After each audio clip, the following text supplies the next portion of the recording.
जय हिंद स्टूडेंट्स। आज हम कक्षा 6 में हिंदी विषय में पाठ 4 अपना हिंदुस्तान कहाँ है कविता का अध्ययन करेंगे। इस कविता की रचनाकार दयाल सिंह पंवार जी हैं। इस कविता में पंवार जी ने बताया है कि विश्व गुरु के पद पर आसीन रहे भारत ने अपने नैतिक मूल्यों के बल पर ही विश्व में अपनी अद्वितीय पहचान बनाई थी। वर्तमान में हम अपनी यह पहचान खोते जा रहे हैं।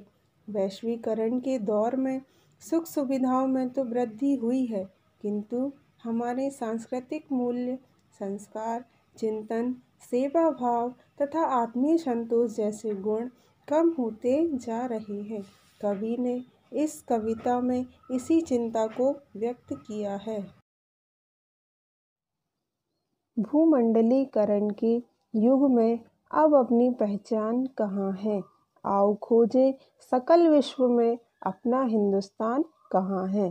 भूमंडलीकरण अर्थात संपूर्ण धरती पर रहने वाले लोगों का एक भाव।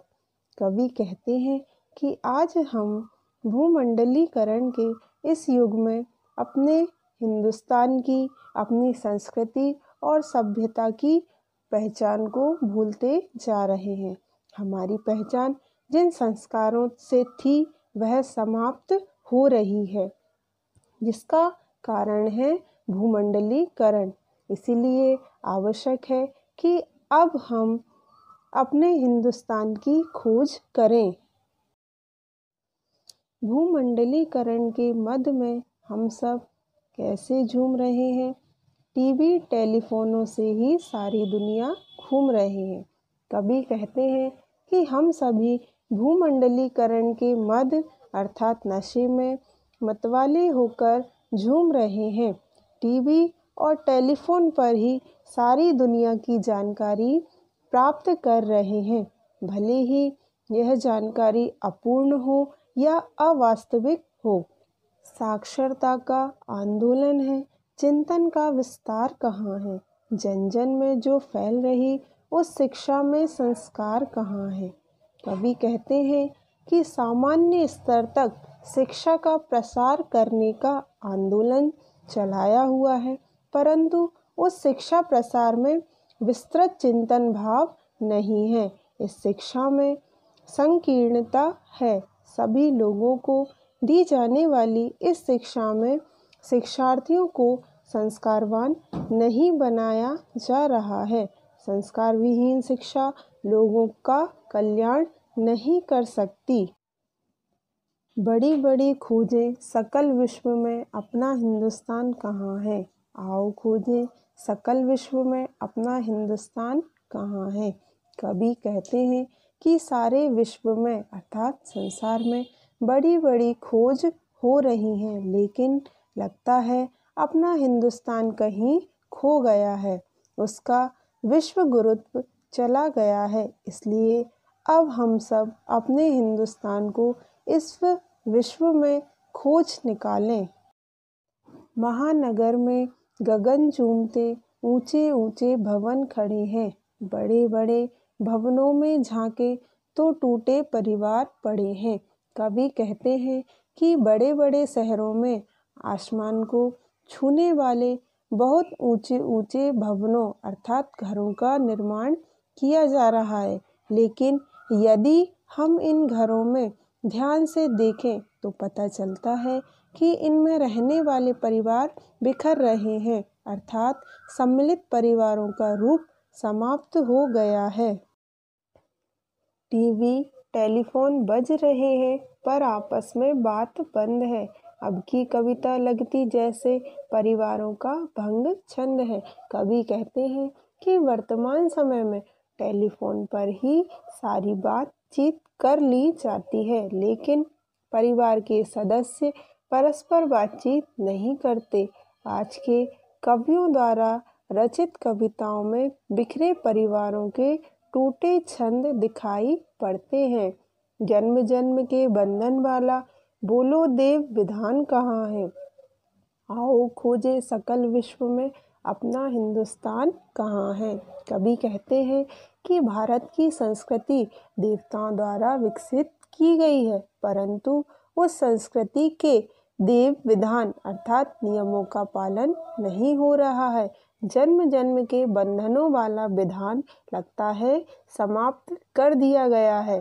अतः आज आवश्यकता है कि हम इस विश्व में अपने खोए हुए बिखरे हुए हिंदुस्तान की खोज करें। यंत्रों की ताकत के भीतर मंत्रों का मृदु घोष कहाँ है। धन के कोष भरे हैं लेकिन फिर भी वह संतोष कहाँ है। कवि कहते हैं कि वर्तमान समय में अनेक यंत्रों का आविष्कार किया जा रहा है, लेकिन इन यंत्रों में वैदिक मंत्रों की कोमल ध्वनि कहीं समाप्त हो गई है। इन मंत्रों के द्वारा जन कल्याण का संदेश गूंजता था। धन के कोष भरे हैं अर्थात लोगों के पास अपार धन है, उनके खजाने भरे पड़े हैं, लेकिन फिर भी व्यक्ति को संतोष नहीं है। राजनीति की कूट चाल में जनसेवा का भाव कहाँ है। राम राज में जरा बताओ केवट की वह नाव कहाँ है। कवि कहते हैं कि वर्तमान समय में जो राजनीति है उसमें जनसेवा का अर्थात लोगों की सेवा का भाव नहीं है। राम राज में जरा बताओ केवट की वह नाव कहाँ है। वर्तमान समय में रामराज का केवट जो नाव चलाकर स्वधर्म का पालन करता है वह कहीं खो गया है, लुप्त हो गया है। कितने ही अपहरण हो रहे, किंतु कहो हनुमान कहाँ है। आओ खोजे सकल विश्व में अपना हिंदुस्तान कहाँ है। कवि कहते हैं कि वर्तमान समय में अपहरण जैसे जो अपराध हो रहे हैं उन पर रोक लगाने के लिए हनुमान जैसे बुद्धिमान, विवेकी और बलवान व्यक्तियों की आवश्यकता है। इसलिए आवश्यक है कि इस सारे संसार में हम अपने गौरवपूर्ण हिंदुस्तान की खोज करें।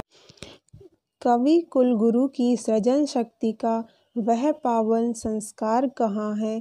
फूहड़ गीतों में खोया जो वह मधुर रस श्रृंगार कहाँ है। कवि कहते हैं कि आज कवि कुलगुरु कालिदास जैसी रचना और पवित्र संस्कार कहीं छिप गए हैं।